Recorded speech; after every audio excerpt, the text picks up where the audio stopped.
obung mi te zo se thokit pakai Jesu Krista menin chibai kain pe na he I het ta bangwin tulai idin muno hi phat ha sata khat hin pha pe na hen gamsung ki vai hom na lam chule ne la cha sumle pai zathang ki vai hom na lam ho thula ma kin bol na lam hen dei bangin I macha achil thei pon phan ha sata khana yungum khau hi ti hi chi vin ai je nop le da thu lovin ha sana tam pi ho hen kum hlom le kum tam thu jong de lovin alam alamin ei tong kha chi vin a hi mi he min komandan jong aki khel zingin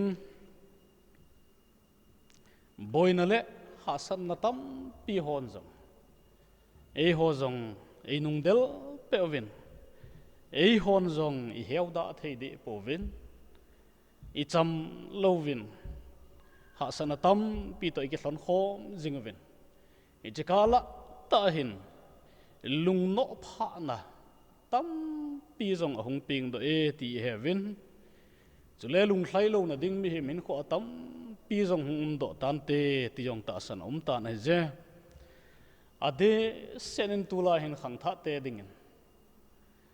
tong gim lova how do phot riêng nom na lung gel ngai tu na he alit ding ta san omin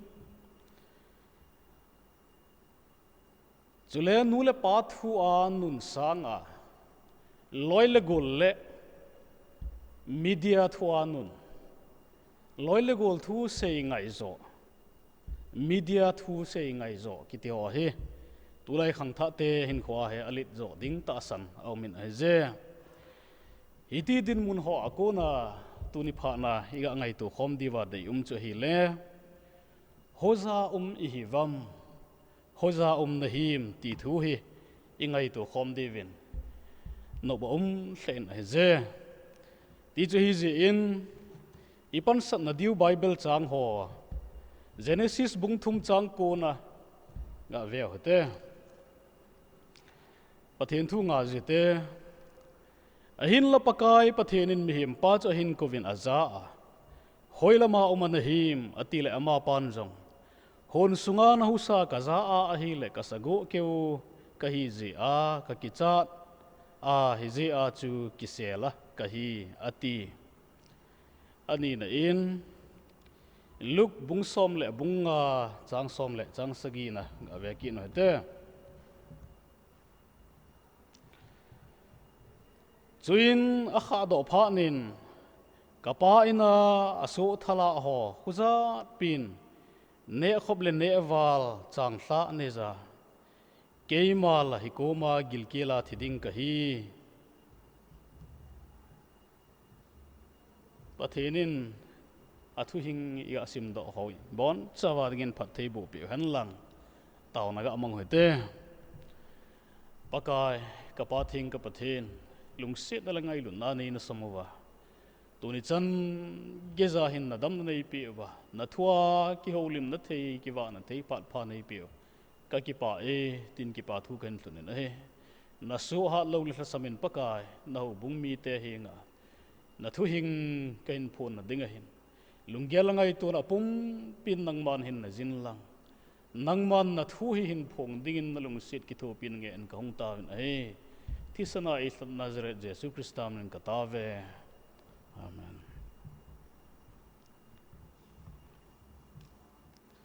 hoza I hivam hoza nahim ti thu ngai thading ngai tu khom ding hi ji ven ama sa penin thilmang chan ga sei masalew hen ti no bomin he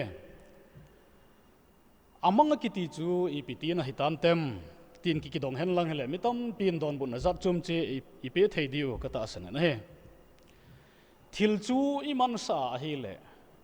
anei pa le athil mang ki ka a ki gui zop na connection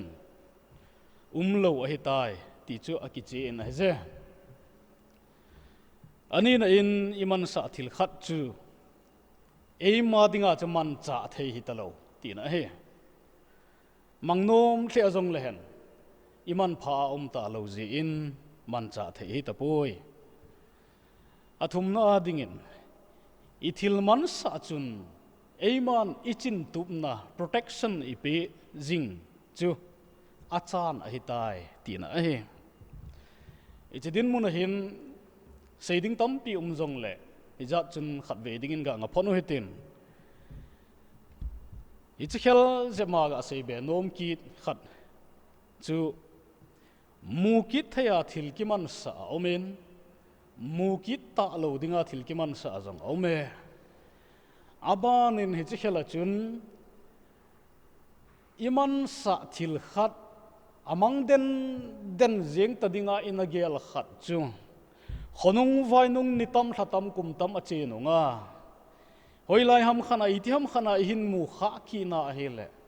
ilung kidang sot jeng ji a he iki pa na jong za chum be kan o amanga hita ka chan den hita tia kana gel khonung in ka hin mu do ki ne tia kon khan hilung helum ta jong ding ta sanum in aje tilke pa ta jong hi ki jin he ito bang din mun hong chu tu ni ai ga se do no mu khana chu hung pang ding ja he ga chi beo hatin tilmang thu do ga se hi ji en gamman ki ti chu i gamman man lo ti chu ki he do angai a hi ipizene mitile pathenin mi hem hi amalim lo ana sim ahin het khen theina lung thim lengai tu na i khum pe o hi thilhing thelo sumham hi lo le thingbong ham hi lo le ahing lo thil khat chu amana a hi le aman namuna chun denin aman kamang tai ti ake het po na je hol do ngai thi do ngai bible ai mu dung zuiven summan sa thule ma chun aman sa hon ki thi do thu ai ti heaven aje christian kon khat din mun hi thi do ngai hol do ngai tam pi ki ji he ichilam jong chu hi na khat hin an te jong le chilam pa sang chun i sei do no mu chu mi hem te hi pathenin alim lo ana se ma het khem theina lung thim langai tu na i khum pi o hi je en lunggel ne za hing hi ve thil hing thing bong sum nong to bang hi po vin a he ti i het sao a he pathian oi tam pi hin iman tha lam jong na ni ki het pha ji lo bangin aki umjin a phamo hle jin a he pathian oi te chon na christian te hin kon man na kal choina lam hla bol ding dol chon ding dol a chon lova bol lo chu alam pi aki ho khila a che khil a hi lo le amanga hi mai lo ding ham tin ka gelin a je lungnat ta khat chu pathian oi la hinga la ama wang a hai na nung pen chan gi za jong alam pi aki ho khil lam hung le ho ki na lam di lam lu hin ho a hin na lam pi in here in ho kit ding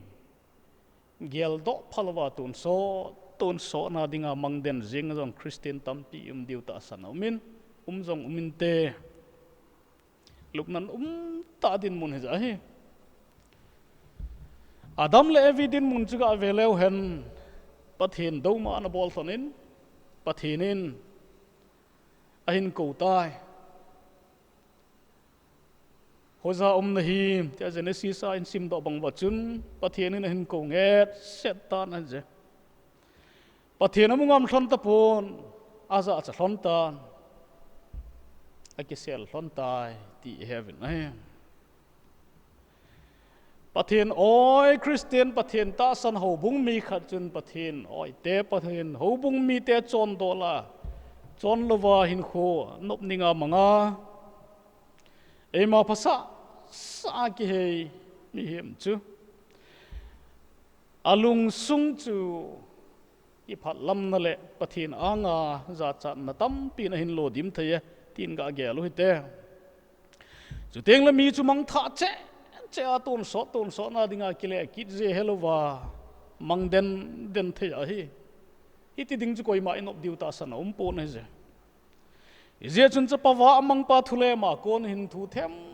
khariga ngai to khom diu kanom hlen a je cha pawa amang pa thu sim hi heaven in a sim kha che diu ta san min he vel sim kit ngai talawin a thu ga la do tho ta hote a khat na pe na ya se no mu chu a phat zo se amang cha ye che cha pawa amang pa hin ahila sam number som ko na chang som na chun pathenin asang pia mi him te hin kho pe thu hi phat sung a pe thu he ki moin kum som sagi kum som get a hi ti heaven kum i zat idam ding koi man a ki he thei pon a hi wangin kum i zat in adam hitam hin kho kum i chan in man hitam ti wang a ki he che in a je kho he thei zo sen chapawa amang pa chun pathena kona achan luta mai a hin kho chu amman adei bangin a hin mangta na je leiset ki pa na le nop sa na hol na hin mang chain som khat jong chu mu jong munan te ki pa le thanom ta hinan te hin la azing ni khoding jong ki gel thailo levin ahin kho anop chen ta nei ti heaven aje atlagaw hin khoding jong gel na dingin phat anei thei ta poi nom tain ahin kho anei ago apa a ko na kila do luta mai ahin kho chu adei tain ahin mang tai tunin pathen oi tam pi khang dong hian pi tling hi jong le pathen oi ki ngala ahizala pathen he phalowa gel ding zong ngai to lova ahin kho sang zo manga mi tampi ding ta sanom in je aphat zo sia pathen lam sanga leiset thil le lo a ki salela hauding min than ding hoi ding lo pi na ding ki je tena ki salela akum sau zo mang cha za ahin kho chonung lama ahin kho manga jong mi tampi ta ding ta sanom in je hi to bang chu in hi khawa hi le patheni chung ba lung thlai na dem pathenin ei pe o hin kholu ta mai jeng go lu ta mai ei pe o he a hlet pi ding i ma cham lo a je mi khanin hin kho khela ei pe ding ham tia bible ai mu hi lo ham ale tu ni pha na hin hita hin kho in man na wa chun pathenin na phara thing ta ei ti pe hen lang in pi lama ki le ding pha ti chu le se ti da sa da ding pha hong tung ta hen lang hi le ki gel do na ding le ki siam tha na ding phan hi inei theina dem ti hi ka ngai to zin a hele ka pona hle azin a je thildang bol na dia phat I hawa pathian dia phat I dei theilo wa a hi le ki gel phat ngai tan te awa manga aham setting hi ti pa he ki he do dingin angai hle azin a je abanin ije chapawa amang pahin anei zo se amang chai ta na he apa in sunga ko na ago chan ding zo se ahin ki po tai mi hau tain chani lele aneza go nei le go ke khat khana aga hop pe ding chu iga agela hi le a bible chana ke khat ti hel he nan te ehoga su tu in ga se jo hitin achan ding dol khat chu achapa cha aga api ta hi le mai le hlom cha hi lo ding chu het sa hi jeng ta ne chom khat se chu pathian he phalowa akiman cha na ding kinop tel na kham se chu hi ding a hi ti chu het sa he ta ne je aman zong I chu ho ngei chu ki po tan anop chen ta ne he no ma sa ding dan ji ga gela hi le azinga hin khoding zong ki gel thei ta lo no ta chu hin kho man jeng hi ti chu ga he thei ta min je igela hi le oimo ta hi apa in sunga da san anei go zo se ki po mangin adei ta in kho mang tai tia oimo thei a hi ai le tunia hi izem ti le ke zong hi bang bang chu ka hi mai thei za hi aden tunia khang tha te hen pathin ei pe u nei le go sum le pai pathina dia mang chalawa ei ma nok sa na ding le ei ma thanop na zenga nei le go iman cha kha wa hi le pathini chung wa lung thlai na dem chapawa mang pa chan hi chan diu hung hi lo ding ham pathin nin it ei gel diu ham chapawa mang pa banga om dingin pathinin ei dei pu ve azi chui che le se hin ko gala ei honi kine piu chu hlagau gam hlagau hin kho kine pi a hin khomang hi ve chule hi che dinga zong chu pathin oi te hi ve ti hi isu mi lo hel diwa thil phata hi abana ga sei kin no mu chu chapawa mang pa hi in sung to akigam hla ta na je chapawa mang pa chu in sunga man thei a hi ta poi in sung ada hla ta ji in awa manga hi ta ji chun apan zong amang den jeng dinga agel ding ta san min ha je ai le pathian oi tam pi in sunga umzinga ata asa in sunga umzing adia khang tha te nule pale in sung mi te zong mang khathai him lo amanga to tha khat khang tha tam pi ma hi ama thube ma ki po ne pha na zong ne le don zong ta lo ama kho he na ki po jeng mi tam pi ding ta san min ha je in sunga zinga manga isaya ai le nui zar ta ai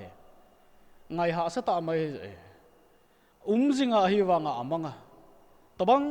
bang tula he khang tha te tam ta ding ta san min ha je di wa lo ma di i to diu i tham diu dol i chon diu dola lo ma hi i chon wa ai le chu pathian de a hi achuti lo wa hi le che pa wa mang pa banga wa manga sap yong hi diu za hi phat manung lamin hong ki he do dai che pa wa mang pa awang a phat e bible ai ga sim do bangoven in muna so le kol hon a so thala hon ne seng lo pu le an chang thla nei wa keima hi koma gil ke la thiding ka hi am tia pa in a hin gel do phanin amazong apa in lam zon ding in lung gel ngai to na hin nei tai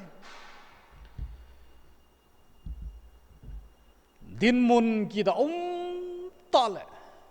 din mun dei lo ta konin gen thei na zong anunoi nung pen ta musin na zong anem pen ta din muna konin apa in a hin gel do tai awanga phatle jeng in a ja tunia hobung mi pathian oi khang tha ten zong ilam piwina zor khil na wa ma di lo na wa hi le in pilam itun sot gam diu gel do a hobung gel do a pathian gel do a kile ding phat le phat hoi pathian in ai piu hi iban thim diu thil ngai kho hin a je tun so na mang den din pathian in ai phal pu ve thu zon a ding in thuil pa bung thum chang khat chang gin na chun thil zo sen phat anei je e tu hi phat ha satai pha pe no hi kum le tha jong a kem jing e tunia ei hon i phat nei ho nei le go pathian in ei pe ho chule hin khui nei ho hi i chan i pha pi u hi tam apu za ei ho hi vin e i chan i pha pi u wa hoi lama i pui diu ham pathian phat thein ai chan ho hi chapawa mang pa chu agam man awo wan a konin ahong ki gel do tan apa in lam in zon tai ti heaven ai ito bang phat gom kum pha chunang le ke i chang thein dem pathian oi tam pi wa mang na ko na hong ki le wa tun so na dinga wa mang pe jong tam pium ding ta san me chuti din pathian nei dei po ve tunin pakai nei ko ve pakai bel tau te tia ikite mo he pathenin athu iga sim thla hole sei do ho i chan che wa ding in phat thei bo pe tau hen